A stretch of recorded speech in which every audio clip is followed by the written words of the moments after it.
сите. Ви благодарам што дојдовте. Благодарам на Господ што не донесе живи и здрави овде на ово место.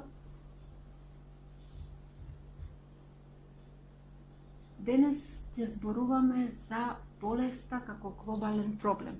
Така ги насловивме ние овие предавања од причини што живееме во едно време, не време, би рекла, каде што нема човек кој што е здрав.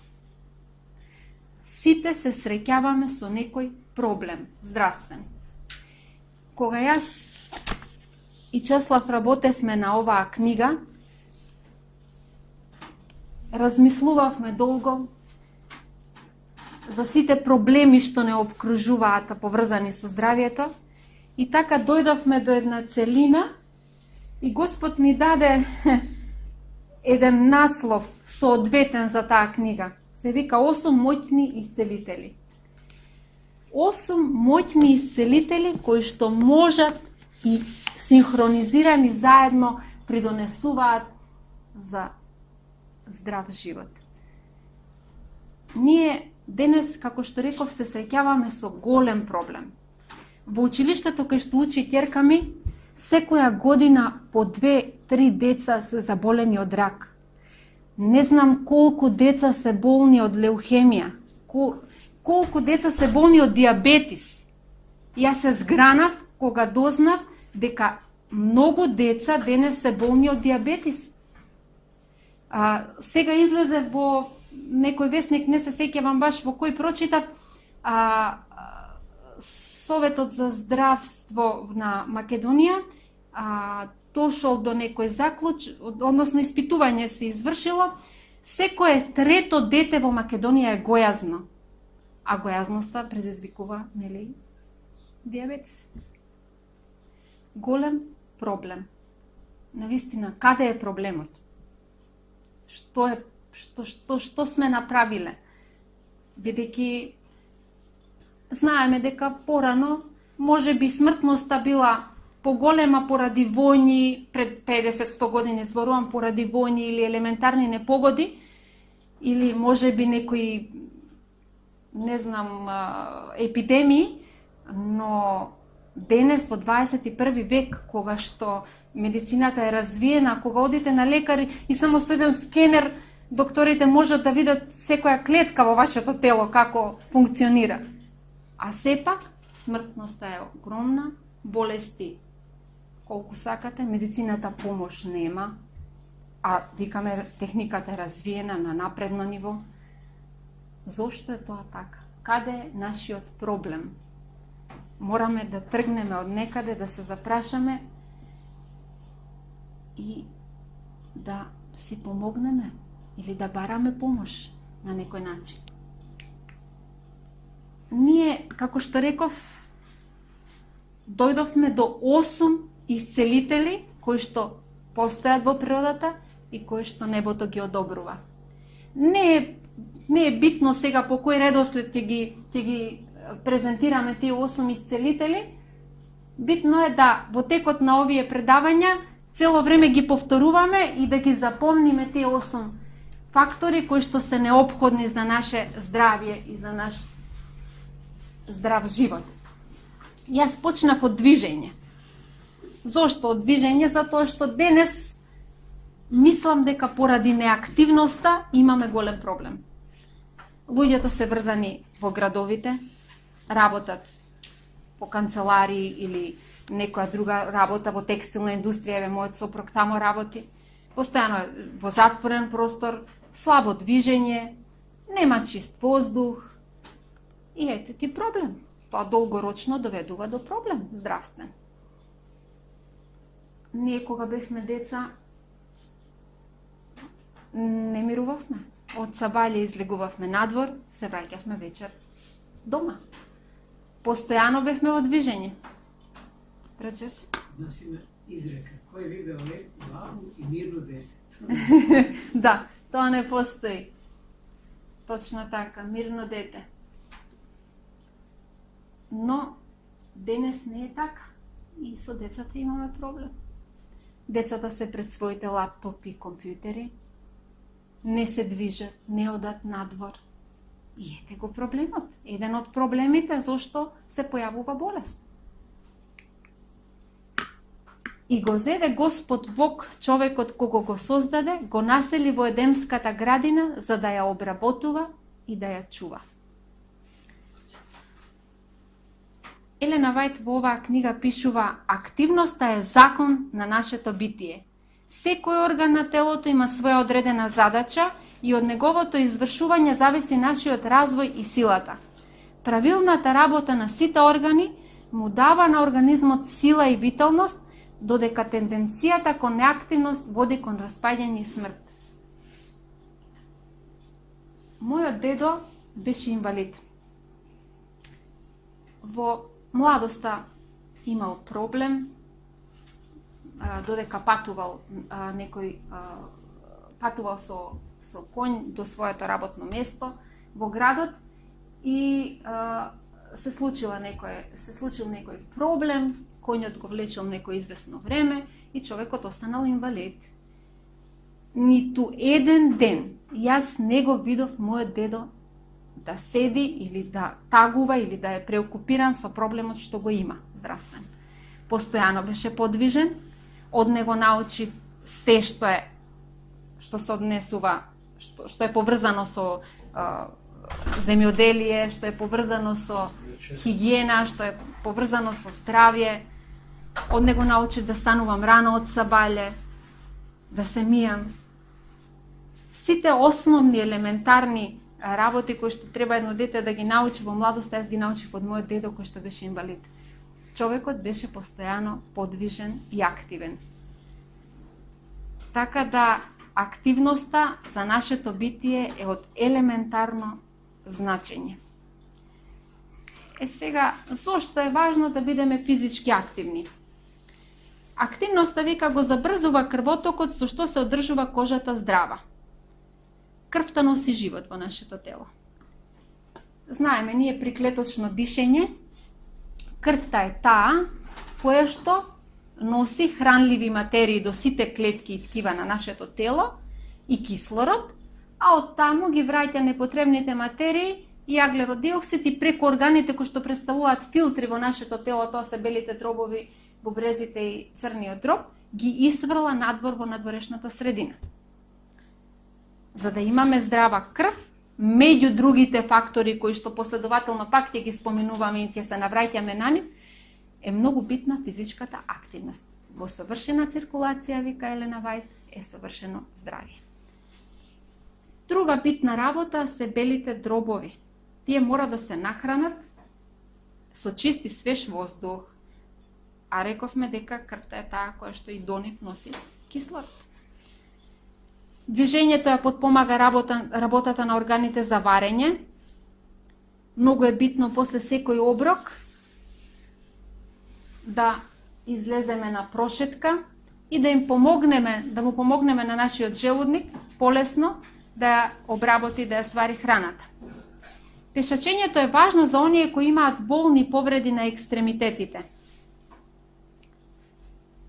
Имало некој експеримент направиле докторите на некој здрав пациент, му ја врзале раката со завој, здравата рака, известно време, недела, дена, две, не ја користел, по некое време кога ја одврзале раката, он не можел да ја движи. Му била ослабена функцијата на овој орган, на раката. Значи, многу е битно, ако имаме болни повреди на екстремитетите, спротивно од она што некои советуваат да мируваме, ние треба да се движиме колку што тоа колку што е возможно, да функционираат тие наши делови. Исто така, значи, со физичката активност се постигнува урамнотеженост на умот. Ги зајакнува мускулите, ги смирува нервите. Но зошто урамнотеженост на умот? Затоа што една прошетка, не во трговски центар, него надвор во природа, може многу попријатно да влијае на вашиот ум, отколку било каква друга прошетка низ градот. Одите во природа, тамо каде што сме создадени, тамо од кај што потекнуваме, мислите ги насочуваме кон природата, кон Творецот и уживаме. Нормално, урамнотеженост на умот. Така се постигнува една психичка стабилност и зајакнување. Кои типови на вежби се потребни за нашиот мозок? Што му треба на нашиот мозок? Докторите обично викаат, добро е за тебе да пливаш. Пливањето ги опаќа сите екстремитети. Вика, пливањето е многу добро. Некој ти рече, пешачењето е најдобро. Најдобро е да се пешачи. Да, пешачењето и не е некој спорт, не е воопшто нема да се изложите на трошок како пешачите, а сигурна сум дека ќе постигнете добри резултати со пешачење. Елена Вајт во оваа книга, која што пак ќе споменам, ја преведовме и ја обработувавме овие неколку месеци уназад, зборува дека пешачењето е многу здраво и битно за една жена. Особено за жените потенцира дека е многу битно. Јас последниве месец дена тоа го искусив, направив еден експеримент на себе и секоја вечер и на сабале пешачев. Навистина е прекрасно чувството. Мислам дека целиот организам добива некоја хармонија, некој баланс. Физичката активност ја подобрува работата на мозокот. Направено е едно истражување, еден експеримент врз студент, кој што поголем дел од својот живот поминува седнат на столче и учи, студира. Откако поминали неколку часа, 5, 6, 8 сати над книга, направен му е скен на мозокот и ете тоа е првата слика што ја гледаме. Каде што плавите и зелени делови ја покажуваат неактивноста на мозокот. А оваа втора слика е откако после 20 минути негово пешачење. Че он излегува, ја остава книгата, оди пешачи и по 20 минути повторно му прават скен на мозокот и еве што добиваме. Ова црвеново делче е активен мозок. Неговата функција се зголемува при физичка активност. Да се навратиме на тоа. Престојот на чист воздух и вежбањето на мускулите ни донесува некаква полза. Но ако истата сила се вложи во некоја корисна работа, користа би била поголема и би имале чувство на задоволство. Значи, доколку може таа физичка активност да биде работа во природа, односно да се занимаваме со земјоделие, или ако немаме толку голема градина, доволно е само со цвеќе да се занимаваме. Доволно е, од тоа ќе имаме и корист, обострана корист, и физичка и психичка придобивка. Тоа би било во врска со движењето.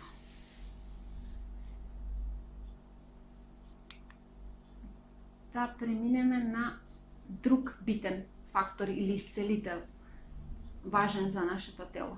Исхраната, како е таа поврзана со нашето здравје. Јас овде симнав една слика од интернет. Еве, тоа е, може да се види на човечка глава. Едниот дел е исполнет со фест фуд, што ја викаме ние во денешната брза храна во денешното време, а другата е слика каде што фигурата е исполнета со зеленчук. Уште кога ти погледнеме вака во боите, ова првата слика е некако трула слика, а оваа втората е свежа. Самите бои покажуваат разлика за окото. И нашето око побрзо би ја прифатило мислам дека оваа слика за храна, отколку оваа другата. Блазе тебе, земјо, кога царот ти е од род благороден и кнезовите твои јадат навреме за подкрепа, а не за преситување, пишува таму во Проповедник 10 глава, 17 стих. Житарките, овошките, зеленчукот и зрнестите плодови ја представуваат исхраната што Творецот ја избрал за нас. Оваа храна, подготвена на наједноставен и најприроден можен начин, е најздрава и најхранлива. Во последниве 3 години од мојот живот учам, научив и се уште ќе учам како да сготвам храна при што нема термички многу да ја обработувам, а сепак да биде вкусна. Некогаш ми успева, некогаш не, некогаш процесот треба да го повторам неколку пати, но сигурно дојдов до заклучок дека храната е убава таква каква што е во незината природна состојба. Порано, например, воопшто не јадев брокула. Сега незиниот вкус ми е многу убав. Затоа што сум имала предрасуди, веројатно. Тоа растение не сме го консумирале ние дома, немаме навика да го јадеме и моето око го одбивало. Меѓутоа, во последните неколку, овие 3 години, го засакав тоа растение и го сакам такво како што е во природна состојба свежо да го консумирам. Многу е битно како ќе ги насочиме нашите мисли. Ако ги насочиме кон природата, тогаш тоа и ќе го абсорбираме за храна. Најдобра храна за човекот.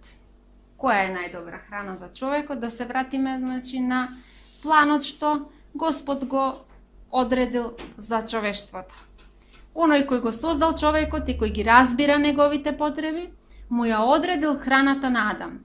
Еве, рекол Бог, ви дадов секаков вид растение што дава семе и секакви дрвја што во себе имаат семе, според својот род и вид. Тоа да ви биде за храна. Во Создавање 1 глава 20 стих тоа го читаме. Кога го напуштил Едем и тргнал да си обезбеди живот, обработувајќи ја земјата под проклетството на гревот, на човекот му било дозволено да јаде и полска трева. Етеа храната кон која што ние треба да се стремиме да ја јадеме. Оваа храна Господ ја одредил за нашето тело и таа е сигурно нешто што ние треба да го консумираме.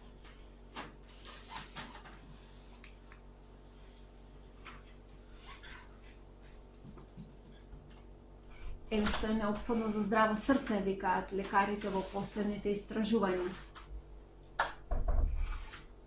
Домат, брокула, ориз, кромит, јаболко. Најдов една слика каде што на местото од срцето е ставено јаболко. Овде не знам дали ќе може добро да гледаме оваа табела. Направивме споредба една која храна е добра за нас, а која има негативен ефект врз нашето здравје. На прво место тука се наоѓа, табелата не беше добра, ако ја соберев немаше да се гледа добро текстот. На прво место се наоѓа леп. Црниот леп е добар за нашето здравје. Црн леп и сите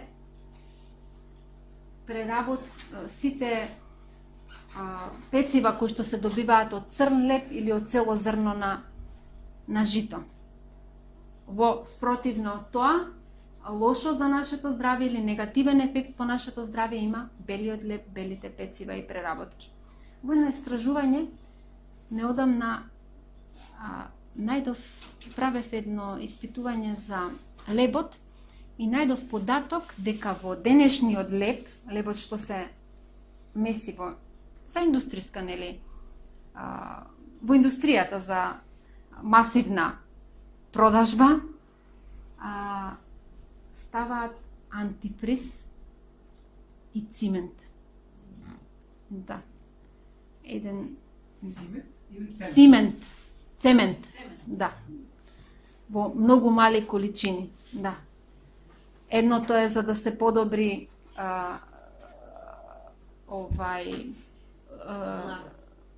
едното е за да абсорбира влага, да нема многу влага, а другото е за да го одржи подолго време свеж.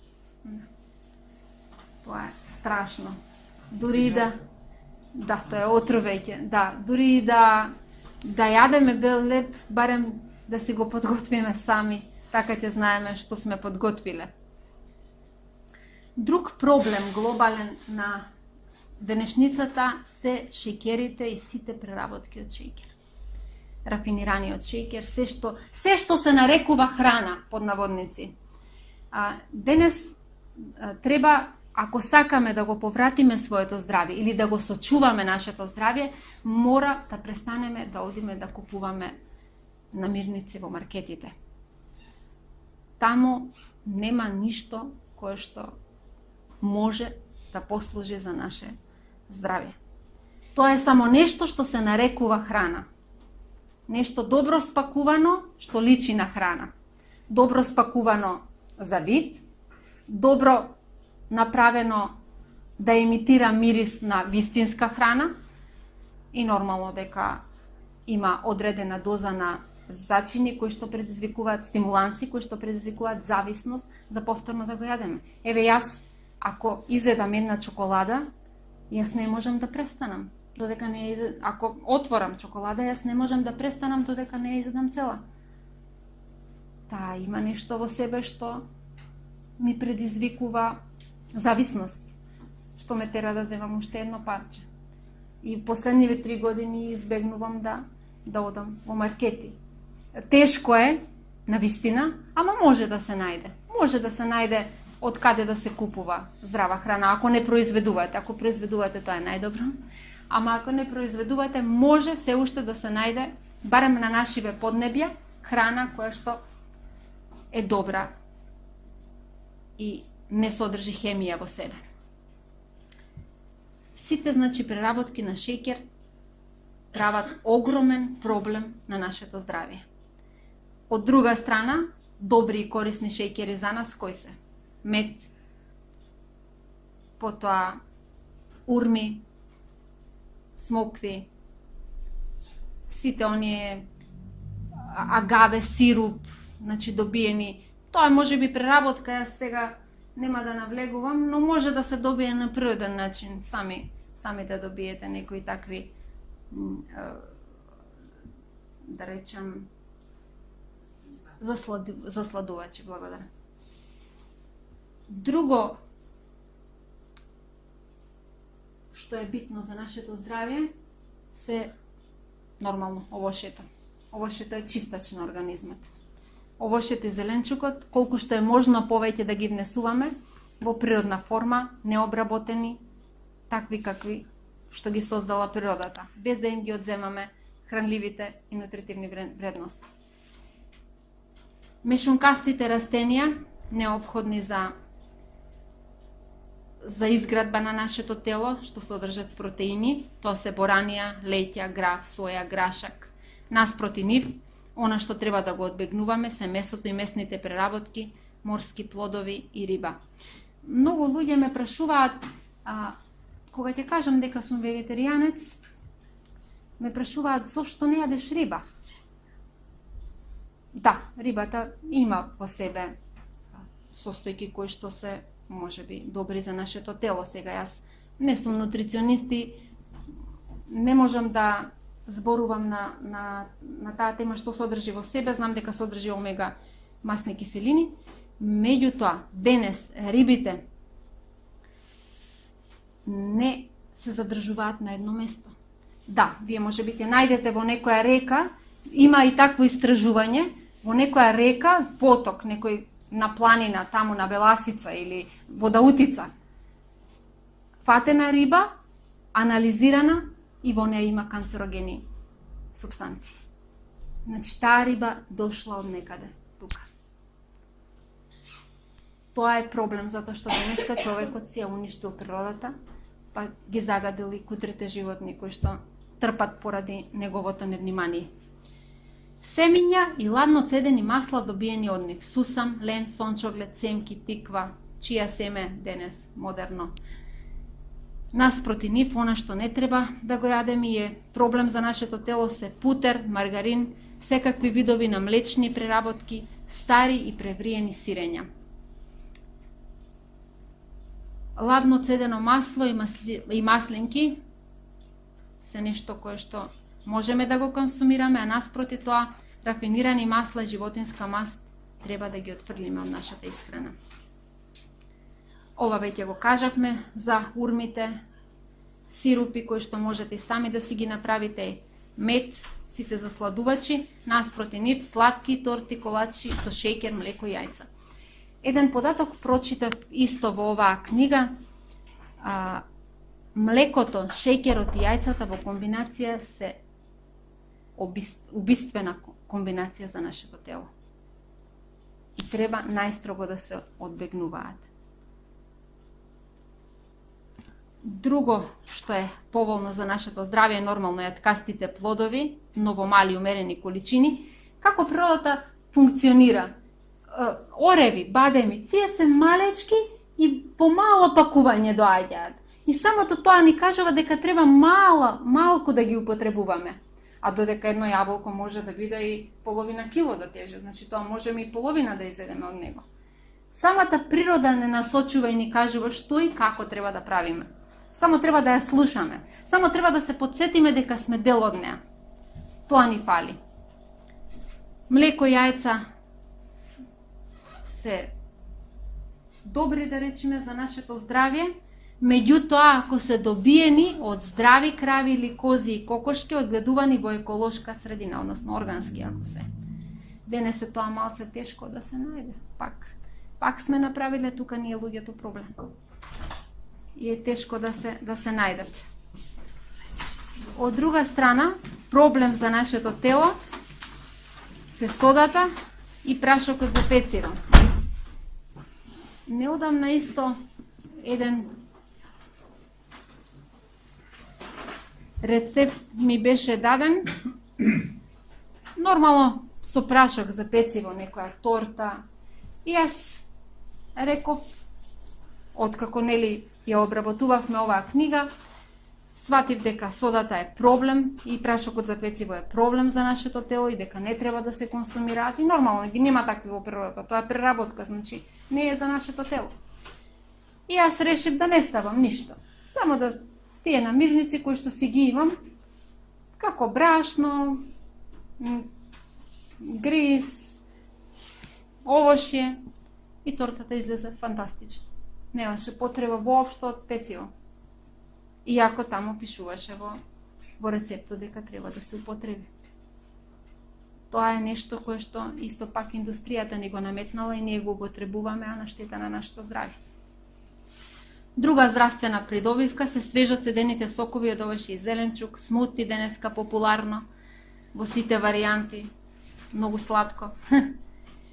А наспроти тоа, треба да ги избегнуваме пастеризираните сокови со шеќер и сите видови газирани сокови.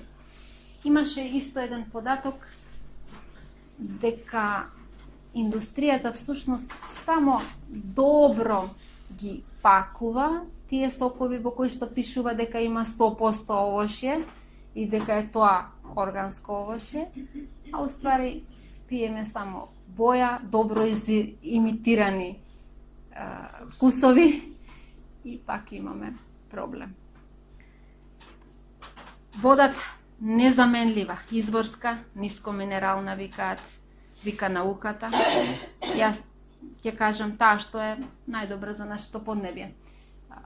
Скопската вода имам сознание дека е многу добра вода, изворот е добар. Сега проблем е тоа што кога доаѓа до нашите домови минува низ цевки кои што се стари, инфраструктура незаменета, предизвикуваат некои канцерогени болести тие цевки.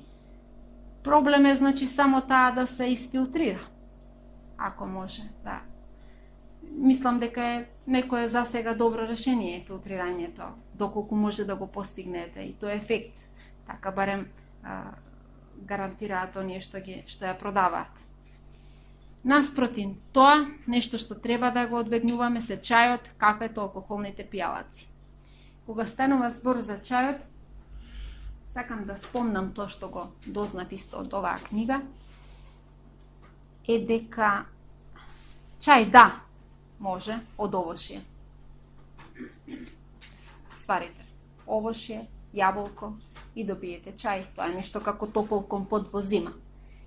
Но чаеви од било која тревка да се употребуваат како напиток, исто така може да создадат проблем по нашето тело. Значи чај може и би требало да се применува само во случај на некоја болест, треска, не знам, вирус, само тогаш, не како напиток. Друга придобивка од храната за нашето тело се домашните сушени зачини. Се што е од зачин што можеме да го најдеме, рузмарин, нанет, дури ова можеме сами да си го произведуваме. Сега во саксија лесно е, може да се одведе, да се исуши и тоа е доволен зачин. Наспроти тоа, еден голем, глобален здравствен проблем прави зачинот кој што во себе содржи натриум глутаминат. Се сеќавам на една докторка која што мислам дека се викаше Лорин, била болна од рак. И она вика, кога одите на доктор, докторите функционираат некако како механичар. Одите таму, го носам, вика, јас својот автомобил кај мојот механичар и не работи нешто со палењето.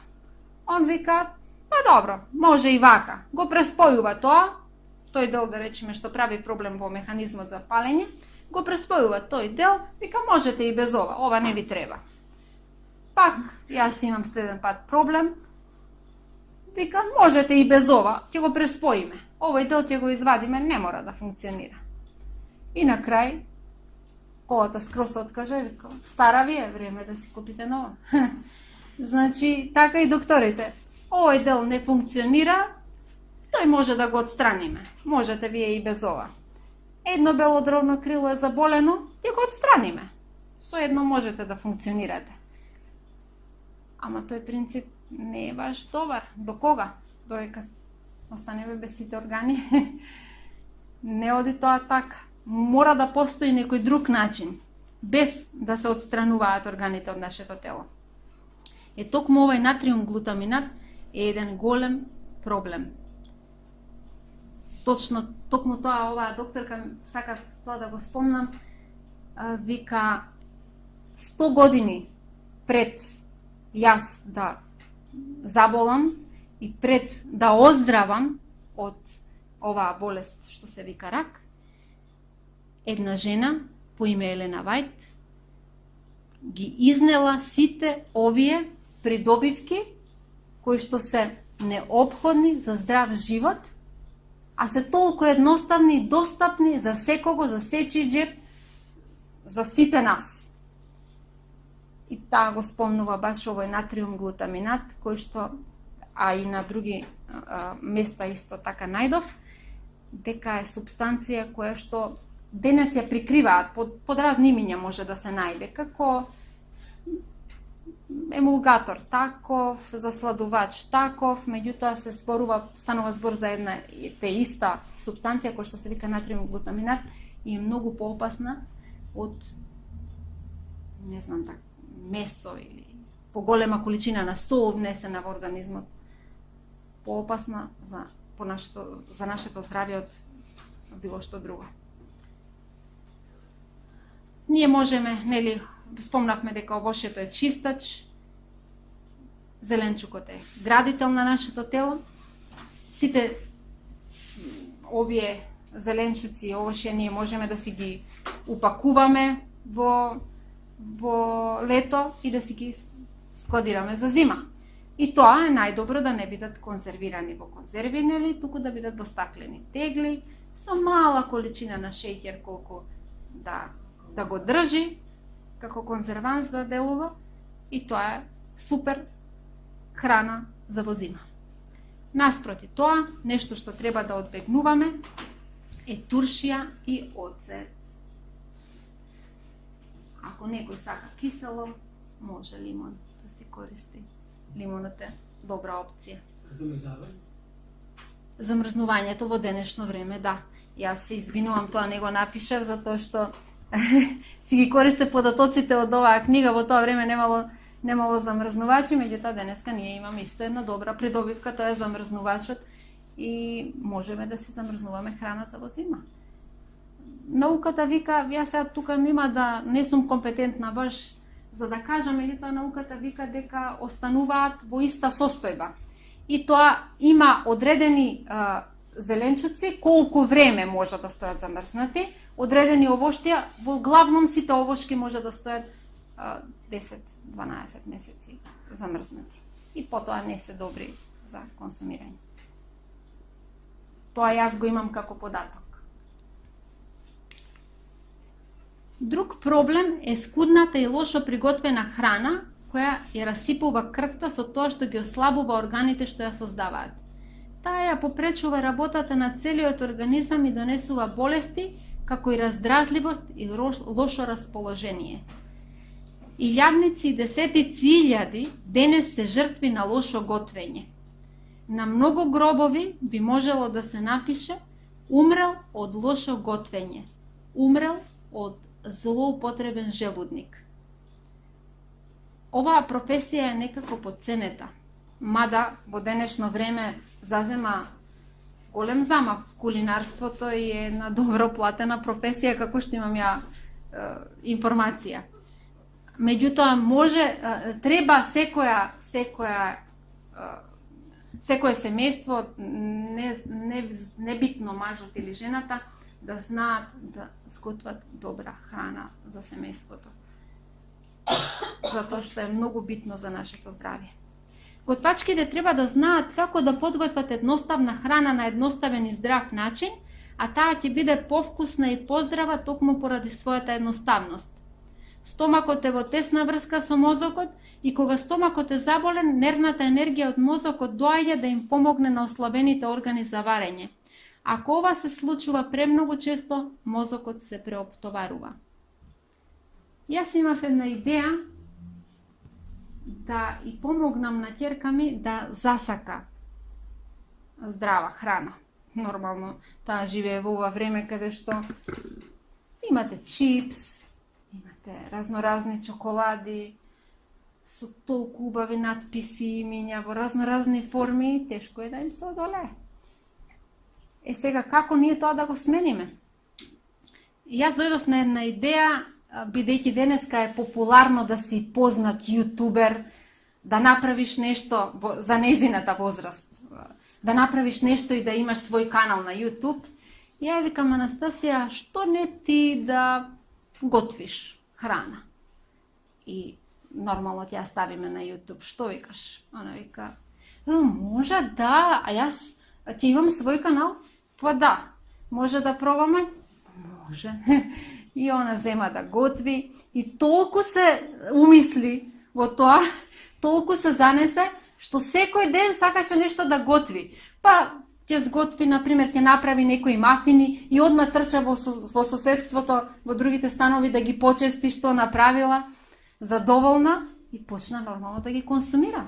Така дојдовме до да правиме едни убави бомбици кои што се многу здрави, а немаат ништо во себе, немаат маргарин, немаат шеќер, немаат ништо што е обработено, некоја хемија или третирано или термичка некоја обработка, нема ништо, така, намирниците здрави како што се во природата, само добро сомелени, и ние добивме убави бомбици за цело семејство. И многу други рецепти научиме. Тоа беше една добар план. Здрави навики за здрав живот. Кога станува збор за храната, многу е битно, покрај тоа колку е таа нутритивно богата, нели, за нашето тело, битно е и кога и како ја јадеме. Битно е да сме редовни во јадењето, тоа е од витална важност. Мојот дедо немаше часовник, ама точно на време знаеше кога доручкува, кога е ручек. Така да неговото тело беше испрограмирано. Денес ние некако не ги, како да ги одбегнуваме тие сигнали. Ми се јаде, гладна сум, ама сега имам работа, морам прво да ја завршам. Ќе се смират рацете, ако ми се тресат малку, не е ништо страшно. Подоцна ќе јадам. Тоа не е добро. Да не се јаде пред спиење, исто тоа е една лоша навика. Јас во исклучителни ситуации сум го искусила тоа, но е стварно тешко спиењето, па после тоа следат некои нејасни соништа, па проблеми, па не можеш да заспиеш. Самото тоа кажува дека не е добро да се јаде пред спиење. Растојанието меѓу оброците треба да биде најмалку 5 или 6 часа. Храната не треба да се јаде ниту премногу топла, ниту премногу студена. Треба да се јаде полека и темелно да се джвака. Да не се јаде во погрешно време. Што се мисли овде да не се јаде во погрешно време? Многу луѓе јадат после напорен ден, напорно вежбање или некоја напорна активност или трчате ваму, таму да завршите некоја работа, телото се тресе и седнувате да јадете. И тоа е исто погрешно. Го добив тоа сознание од оваа книга. Многу погрешно. Треба да седнеме, малку да се одмориме, телото да се смири и тогаш може да се јаде. Или, исто така е погрешно, ако се јаде во нервоза. Многу луѓе денеска нервозата ја убиваат, грицкајќи нешто, јадејќи нешто. Кога е човек нервозен, прво треба да се одмори, да се опушти, да ги разбистри мислите, а потоа да јаде. И нормално, ова последното, да се земаат 2 оброци дневно, доколку е тоа можно. Некаде потребите на телото бараат и трет оброк. Препорака е третиот оброк да се зема во свежа форма, некој лесен, да речеме, оброк од овошје, двопек или нешто слично брзо што може да се преработи. Еве еден совет Елена Вајт ни упатува на сите нас кои што имаме седечка или воглавно умствена работа.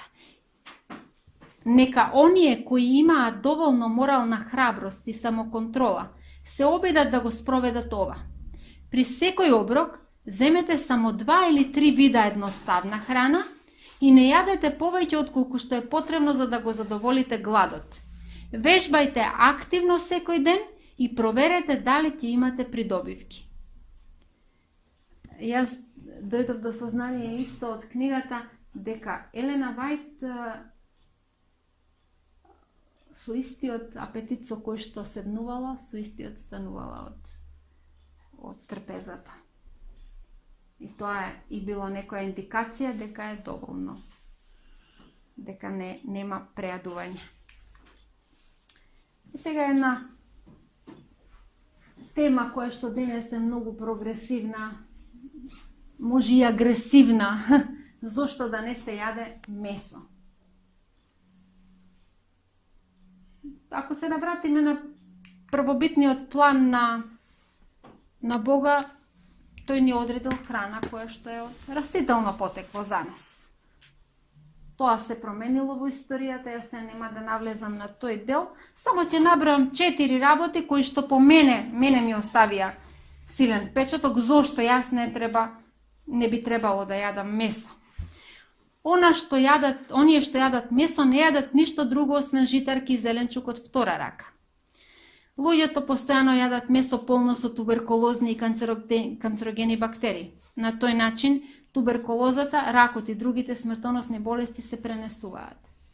Многу луѓе умираат од болести кои исклучиво се предизвикани од јадење месо и не се сомневаат за вистинската причина. Кој човек на крај со хумано срце, кој некогаш се грижал за домашни животни, може да погледне во нивните очи толку полни со доверба и љубов и доброволно да ги предаде на ножот на месарот. Како може да го проголта нивното месо како сладок залак? Овде морам да спомнам една случка од моето детство. Јас и брат ми имавме зајак. И го чувавме долго време. Растеше, ние се радувавме. И отидовме во село, нормално мајка ми инсистираше да го однесеме таму. Ни кажа дека таму ќе го чуваме, дома немаме услови за зајакот да продолжи. И мојот прадедо го зема, ни кажа дека ќе го носи да го смести некаде, а он го носеше за да го заколе. Да, тоа беше нешто што брат ми, мислам дека и ден денеска не го преболе. беше страшно. Го чувавме, беше дел од нас. И тоа е навистина голем проблем за едно хумано срце. Друг проблем на денешницата се стимулансите. Под името стимуланси и наркотици е класифицирано мноштво на артикли кои земени како храна или пијала го иритираат стомакот, ја трујат крвта и ги раструјуваат нервите. Стимуланси и наркотици више знаеме сите што за стимуланси, тоа се сите зачини кои што во себе имаат таа состојка натриум глутаминат што ја спомнав. Па дури овие добро опакувани колачи што си ги купуваме, што си имаме навика да си ги купиме во продавниците и некои грицки, имаат таа состојка која што предизвикува проблем. Некогаш можеме да јадеме и да имаме некоја нервоза и не знаеме од каде доаѓа, а уствари доаѓа од таму, повели. 621. Така се вика? Да, и по тоа име? Доброволчна вкус. Да, по доброволчна. Засилувач на вкус. Благодарам.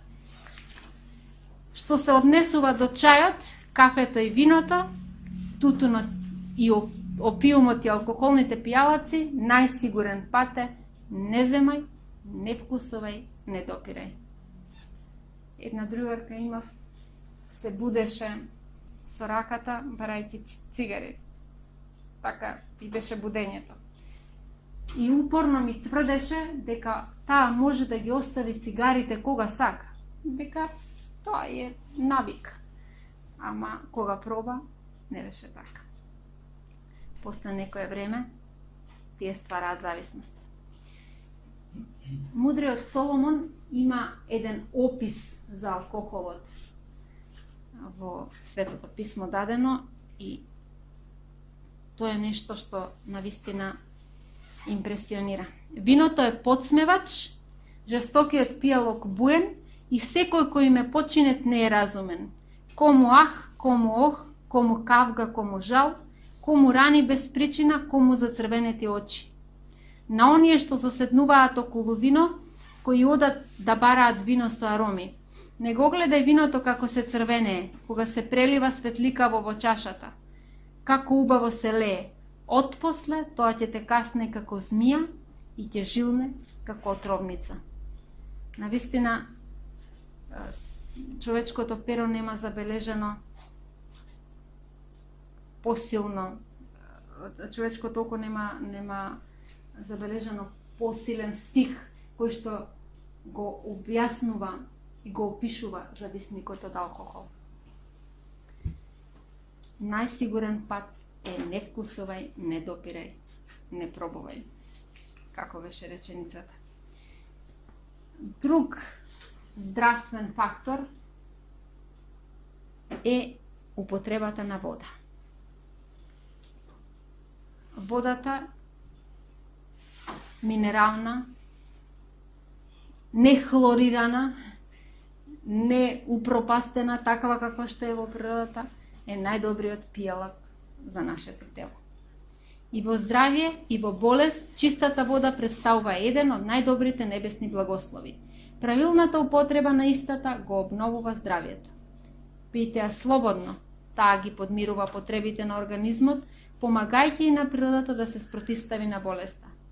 Наизменичната употреба на топла и млака вода ги смирува нервите и ја изедначува циркулацијата. Тука писателот во книгава опишува некои примени на водата од кои што ние имаме бенефит. Топлата и млака вода ги смирува нервите и изедначува циркулацијата. Јас тоа го применувам 3 години скоро секоја вечер. Неверојатна метода. И јас сум воодушевена. Туш, видиш. Да, ладно, топол туш. Да. За време на болест, како да ја употребуваме водата? Вика, голтки бистра топла вода испиена пред оброците, околу половина литар повеќе или помалку, никогаш нема да наштети, туку ќе има позитивно влијание. Една чаша чај од нане ќе ги смири нервите. Чајот од мел ќе го повика сонот. Топлите облоги од мел, ставени на стомакот, ќе олеснат болката. Ако очите се слаби, ако имате воспаление или ве болат очите, облогите од мека ткаенина натопена во топла солена вода веднаш ќе донесе олеснување. Ако чувствувате тежина во главата, олеснување може да се постигне ако ги ставите стапалата во топла вода, ставајте малку сенф во неа и тоа ќе ви помогне. Еве како може да помогне водата. Јас имам искуство исто со топло-ладна вода. 1-2 недели имав третман со кој што нозете наизменично ми ги ставаа во топла и ладна вода. Тоа беше во еден санаториум. И навистина е чувството пријатно. Добро вечер.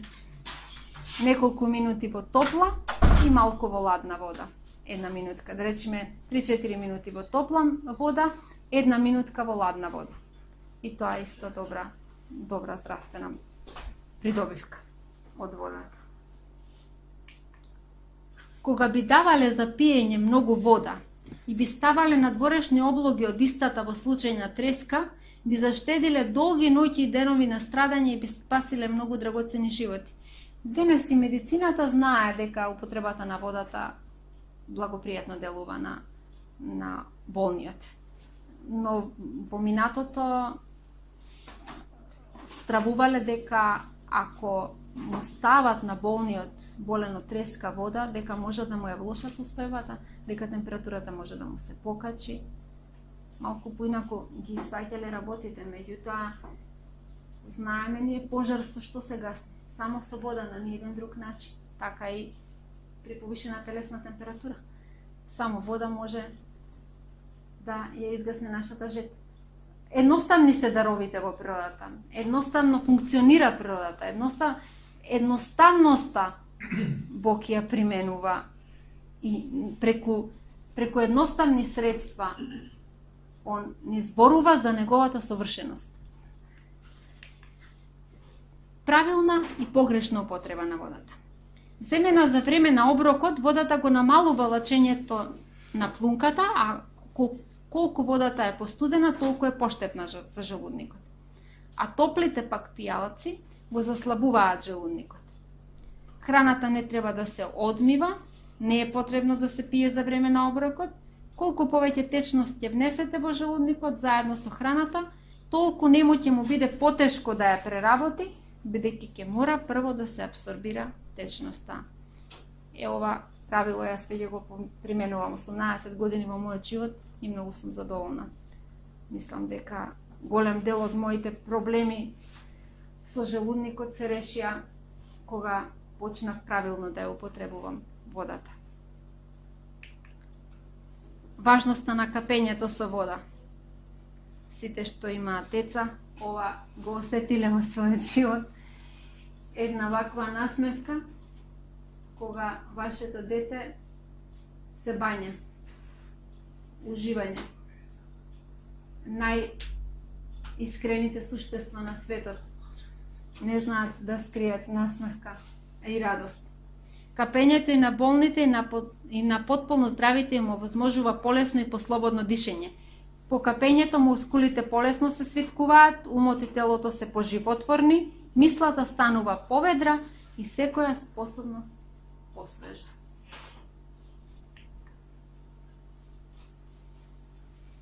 И јас оваа вечер уште една за уште еден од овие моќни 8 исцелители за кои што зборува Елена Вајт, писателката на оваа книга, е вера во Божјата сила. Да спомнам, значи, уште еден за оваа вечер. Човечката љубов може да се смени, но Христовата љубов не знае за промени. Кога ќе повикаме кон Него за помош, Неговата рака е веќе подадена да спаси. Дојдете кај мене, сите вие кои сте изморени и натоварени со тешки бремиња, јас ќе ве одморам. Какви и да се твоите стравови и маки, довери му ги на Господа.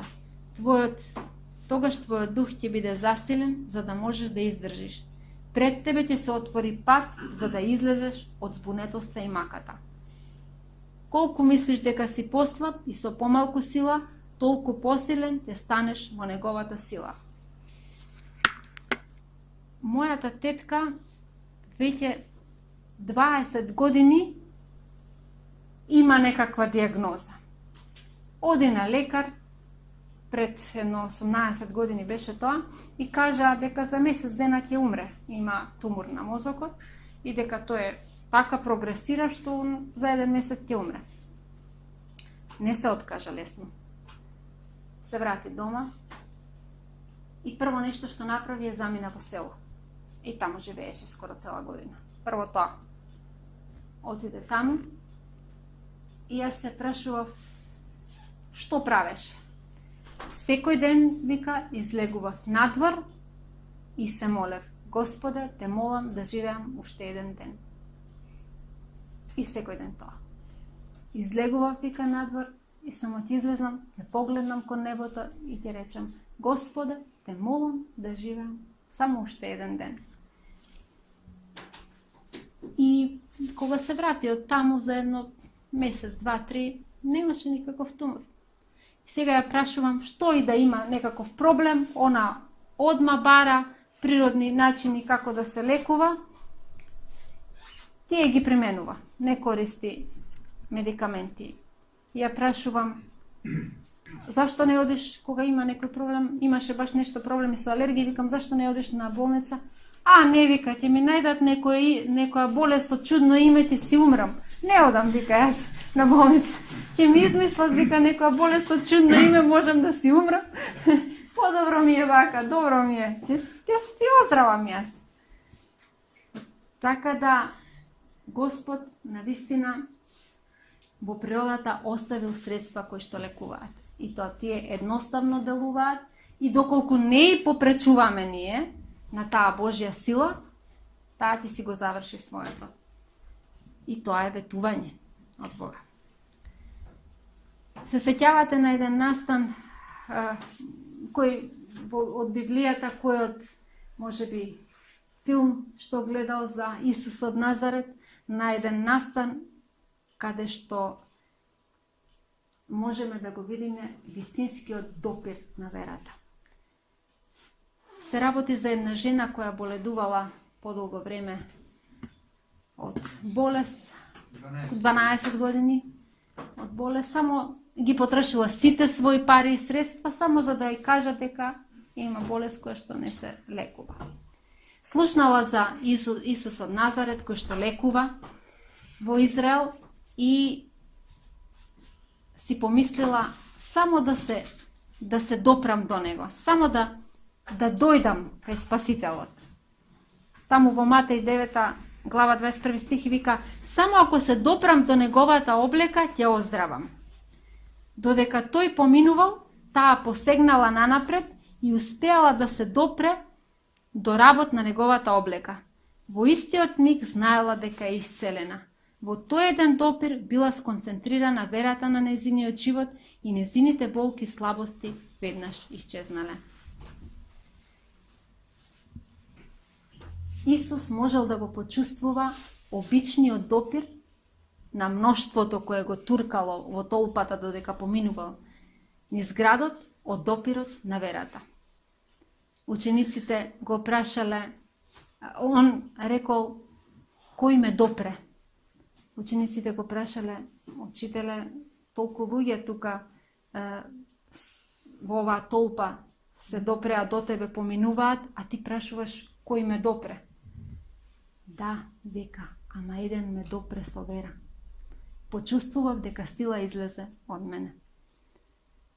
Така да секој оној кој што има некаков здравствен проблем, најдобро е да се обрати кај единствениот лекар кој што навистина лекува поели. Можеме да кажеме на мои искуства. Ајде. Еве ќе да ме видат сите. Најпрво добро вечер до сите присутни. Драго ми е што гледам и познати лица, некои мнозина и за прв пат се овде. Сакам да кажам едно моје искуство врска со ово и колку е ова вистинито. Затоа што повеќето луѓе немаат искуство со Бога, тука е целиот проблем. Сеќам, јас кога бев на студии во Битола, почеток на втора година, има проблеми со забот, овдека, примав пеницилин. Ми дадо 10 инекции, на последната инекција бев во струга во тој момент, добив пеницилински шок. Ми се слоши, почна ушите да ми зујат и едноставно духот ми се искачи горе. Бевеа голем атеиста, не верува во Бога воопшто. И се посматрам себе си, го гледам своето тело, ги гледам луѓето, гледам доктори како трчаат, луѓето како гледаат од вратата, сето тоа го посматрам. И задното што се сеќа, ми удрија инекција и се враќам во своето тело и ги гледам сега докторите над мене. Они што ги гледаат од озгора. Тоа за мене беше необичајна случка, затоа што порано кога нешто читав така слично или слушав, викам, како тоа се заблуд, тоа се глупости. Но јас го доживеав тоа. И почнав да размислувам. Викам, што е ова со мене, што се случва? Почнаа проблеми. Поради тоа, после некое време добив депресија, штом ке слушам таков звук, моето тело реагираше. Значи, несвесно, туку несвесно, ви рекоа, дека јас тоа не можам да го контролирам, туку оној несвесен нервен систем реагира самиот од себе. Падна во состојба на депресија. Моите родители тагуваа. И беше жал, не можам ништо да направам за себе си. Се обидов се. Почнав да вежбам јога, почнав да со кристали, бев на, како и викат овие биоенергетичари, медитација и така натаму. По докторите и дигнав рака, гледам, нека никој не може да помогне во таа ситуација. И во мислата ми доаѓаше само една работа, дали уште месец дена ќе живеам. А млад човек, околу 20 години, без волја за живот, без никаква надеж. И во тој момент одам кај моите први соседи и ми нудат нов завет. Ја велам, што е тоа нов завет? Па велат, тука е опишан Христовиот живот, од неговото раѓање до неговото вознесување и така натаму. И јас зедов таа книга и почнав да ја читам дома. И веднаш поверував дека постои Господ. Не требаше човек да ме убедува. Знаев дека Он постои. Христос знае, таму пишува дека воскреснал, дека е жив. Овие чуда што ги правил, може и денеска да ги направи. И кај мене се јави една вера, една надеж. Што може на да помогне, може и мене. Сватив дека Бог е љубов. И едно утро влегов во една соба, ја заклучив да не ме возмируваат. Само што се помолив на Бога, се спушти сила, тоа не можам, може би, со зборови да ви го опишам. На секоја ćelија, клетка, јас почувствував здравје. И целото тело. Како, не знам, некоја свежувачка сила. И целото тело. И моментално ја бев тотално здрав. За една секунда. Не само што бев здрав, него срцето беше тотално променето. Полно со љубов. Полно со сила да им помогна луѓето. Но проблем се јави кога почнам да им зборувам за тоа и никој не верува. Сите ме гледаат вака бледо. Па тоа е можеби сугестија, па тоа е можеби вака и онака. Ова, после кога го читав ова, пред тоа не знаев, Истото гледат се случи на мене. Така да во оние безнадежни случаеви кога изгледа, верувате дека има некој кој што може да ви помогне. Условот е само еден. Да му верувате, да не се посомневате. Тој е услов. Ке ти биде. Така пише Библијата и навистина е така. Оваа жена, мнозина се туркале до Исуса, но никој не бил излечен. Само оваа жена. Зошто? Затоа што со вера го допрела. Верувала дека може да исцели Само да и ја се исцели. допре. Извини, Даниела, тука. Фала многу. Пред да може да биде излекувана телесната болест, Христос мора да донесе ослободување на умот и да ја исчисти душата од гревот. Оние што се здрави, често пати забораваат на чудотворната милост што ја уживаат од ден во ден, од година во година и никогаш не ја изразуваат благодарноста што му ја должат на Бога за тие благослови. Но кога ќе ги снајде болест, сме се нашле сите во таква состојба, се сеќаваат на него. Пред година и пол родив машко дете и на пораѓајот заборавив на Бога и се ослонив на човек. На доктор. Сега го имам докторот. Во добри раце сум. Све е во ред. Но докторот кога ми беше потребен го немаше. Цела болница ја кренавме да го најдеме, докторот го немаше. И тогаш се сетив дека јас го заборавив мојот доктор, најважниот доктор во мојот живот. Заборавив да се помолам и да го побарам Исус. Имав последици од тоа. Скоро месец дена не можев да одам како што треба. Ми постоеше смртна опасност. Добив бактерија која што е смртоносна. Се вика мрса. Во моментот моето тело беше многу слабо за да се избори со една таква бактерија. Мојот сопруг не ми кажуваше и Данило што се случува со мене, само ми рекоа само ти моли се и све ќе биде како што треба. Докторот му кажал на мојот сопруг дека ако бактеријата не е отпорна на некој од лековите кои што може да ја лекуваат, ако излезе бактериограмот дека е неотпорна на некаков лек, дека е отпорна на некаков лек, ќе мора моето тело само да се избори. А моето тело беше многу слабо за само да се избори. Така да му благодарам на Господ, тоа е едно моје искуство каде што ми помогна и на еден чуден начин исто применувајќи природна медицина, моето тело заздраве за многу кратко време. Докторите ми кажаа дека е невозможно за рани да заздрават за толку кратко време. И јас после тоа слушав еден куп искуства каде што умирале трудниците, каде што го се враќале на повторно на болница, каде што следеле операции и такви работи. Јас избегнав сето тоа. И му благодарам на Господ, тоа е исто едно мое искуство со Бога. Христос и денес е истиот сочувствителен лекар како што бил за време на својата служба на земјата. Во него се наоѓа исцелувачки мелем за секоја болест, обновувачка сила за секоја немоќ. Неговите следбеници и денес треба да се молат за болните, исто како што се молеле првите ученици.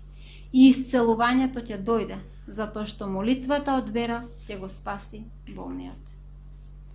Бог е подготвен да ги слушне и исполни молитвите. Христос рекол: ако посакате нешто во моје име, јас ќе направам. Само доколку живееме во послушност кон неговиот збор, ние можеме да полагаме право за исполнување на неговите ветувања. Залудна работа е да се учат луѓето да очекуваат исцелување и спас од своите болести, секоја немоќ од Бога, ако при тоа не ги научиме да ги отфрлат своите нездрави навики. За да го примат неговиот благослов како одговор на својата молитва, тие мора да престанат да прават зло и да научат да прават добро. Тоа го можеме само со Божја помош. Дури и тоа добро што треба да го правиме, го можеме само доколку го побараме како сила да ни го даде Господ. И јас би сакала да извлечеме еден заклучок од ова. Дали сакаме нов почеток? Дали сакаме да започнеме од почеток? На англиски ова е new start. И во англискиот збор нов почеток, англискиот збор нов почеток се состои од 8 букви. Првата буква е Н, што значи нутритивно богата храна.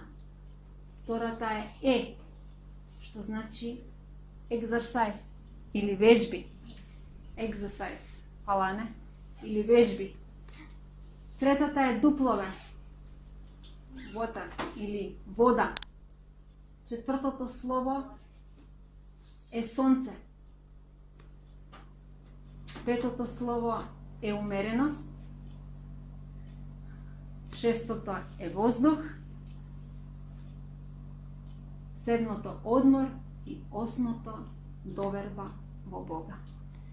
Сите овие 8 фактори сплотени заедно, сите овие 8 моќни целители можат да придонесат да живееме во хармонија со природата, таму каде што припаѓаме, да живееме здрав и среќен живот, така како што нашиот Господ посакува за нас.